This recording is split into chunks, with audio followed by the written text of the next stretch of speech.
I wasn't sure if Zoey and Aaron were going to make it after the mid-season finale, but we are back in season 4 at Cal U, and we find out in this episode that they do not make it, but they had one of the most mature, I think, breakups that I've seen on television with some teens. But let's talk about it. What's good, y'all? It's your good sis Erica Vane coming to you with new Grownish videos because we are back with new episodes premiering every Thursday on Freeform, streaming on Hulu the next day. If you are new here, hit the subscribe button and turn on your bell notifications so that you don't miss any of my Grownish breakdowns, because I'm one of the best out here doing it, having deep, in-depth conversations about the show as well as our characters that make up our beautiful world and all the nuances that happen in between. You can also catch me on your favorite social media sites at ericavane.com, on Twitter, on Instagram, on TikTok, and Facebook if you want to catch me in between new videos and episodes, as I keep you up to date there as well. But without further ado, let's get into episode 10 for season 4. It was good until it wasn't.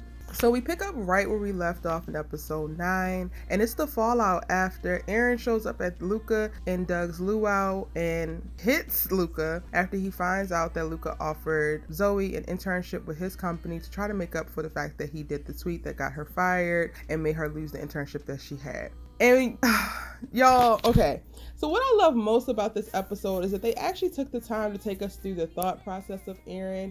We got to deep dive into his insecurities, into his jealousy. We got to revisit the relationship with Luca and Zoey, and it really was much more than just, yeah, I did it and I'm not sorry. So in this episode, we get to see Vivek and Doug come to Aaron like, yo, what is actually going on? And he's basically avoiding Zoey all day. So Zoey goes home and she runs into her grandparents and she gets to talk to them about what's going on. She doesn't actually go straight back to her place because she wants to avoid her friends talking about it, but ultimately winds up talking about it with her grandparents, which is great because we're able to see while Zoey's talking to her grandparents with her side, Aaron is talking to Doug and Vivek with his side, and we get to see both thought processes in work, and we get to see how it's like evolving and changing, and how they both can start to see each other's point of view even though they're not talking with one another, which I thought was just so great. And it started to lead you up to believe like, okay, they're going to get back together, they're going to make it back to each other. Doug and Vivek wind up getting Aaron to stand up and go and confront what his true issue is, and that brings them to the door of Luca. So he comes over to Luca's house. Initially he's like, I'm not here to apologize, I'm here to get some stuff off my chest, and he does. He breaks down all of the times that Luca has like stepped in and interfered in the relationship and created space for himself where there didn't need to be space, and he was just always there. And then Luca flips the script, y'all. He literally says, well, you were exactly like that when I was dating her. You always were there to be her shoulder to cry on. You gave her relationship advice. You gave her that ride to the airport 2 hours after we broke up. Like, you literally have been that person trying to support her as well. And they both realized in that moment how they literally were each other at different stages within their relationships with Zoey. And that prompted them both to apologize to each other, to be able to get to a good space. And I think that also helped Aaron's thought process. Now, up until that point, I thought that Aaron was leaning to, resurrecting his relationship and figuring out how they were going to work through this, get into a more grounded place. I just knew once he made peace with Luca,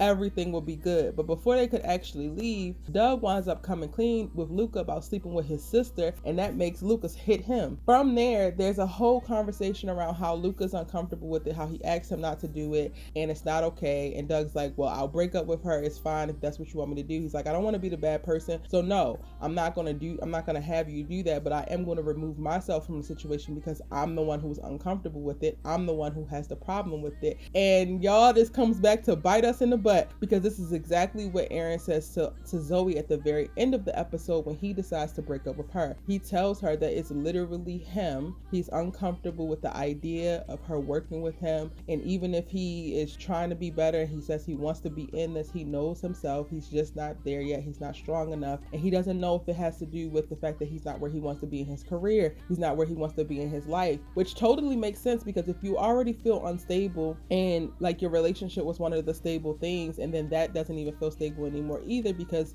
your girlfriend is now working for her ex or under her ex and spending all this time with her ex, that makes sense that you would struggle with that. So I totally got it. And he used all of these reasons to say, this is why I'm going to remove myself from the situation. And Zoey's like, by situation do you mean relationship? And he's like, yeah, Zoey, yeah. And it's the most heartbreaking thing ever, y'all. The tears that were welling up in my eyes, I'm like, these children. But what I will say is I love how it was done. This episode was masterfully done. The dialogue that they had, the deep things that they went into, the way that they had the characters really assess themselves and others and try to grasp as much perspective as possible of the problems that they are having and then attack them in that way, specifically when it came to Zoey, Luca, and Aaron's situation. Oh, and also Doug. I was like, yo, this is so dope and so mature. Like it also just flowed. Like the episode flowed beautifully. And at one point, y'all, I didn't feel like it was like a 30-minute episode. I was like, oh, this is giving me meat and juice and goods. Like this is going on for a while. I'm enjoying this. So if you haven't checked into Grownish or you're not caught up, you want to, because they're coming back with the second half of season 4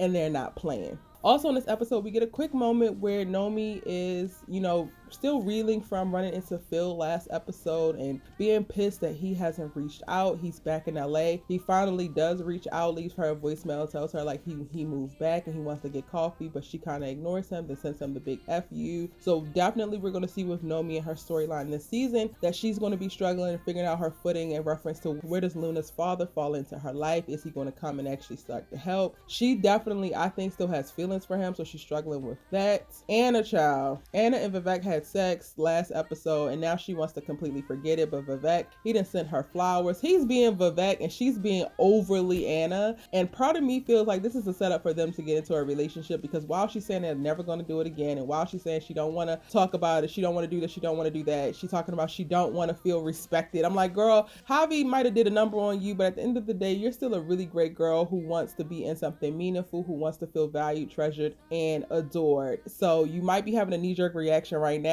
but you gonna want this later, and it probably is going to wind up being from Vivek that you get it. Now, the other dope storyline that I am so excited to see develop is Jazz and Dez. Jazz winds up taking Dez or going back to Dez's little room and they get it in or whatever after she saw Doug kissing up on Luca's sister and she started to feel away, and she ultimately was trying to break things off with Dez, but then after they, spent the night together and woke up together and the vibes that she was feeling, she feels like she's starting to still feel him again and she doesn't really know what to do. We get a quick little pop-up of Sky on the FaceTime as she's checking in with her sister and trying to give her advice, but this is new territory for the both. I love that Sky gave her the advice of like, go with what you feel and step outside your comfort zone. It might not be comfortable with you dating this queer man, but you're feeling attracted to him, you're feeling like you want to spend more time with him, and it's literally just the dress that bothers you. You love everything else about him, so go ahead and continue to explore what's happening between y'all and y'all relationship. And honestly, I am really excited to see this storyline develop because it's very, I think it's very new period, not even just with like these teens or these college students, these young adults in this space, but I think it's also really cool to imagine this period. Like I look at my certain preferences when I'm watching Jazz and how she's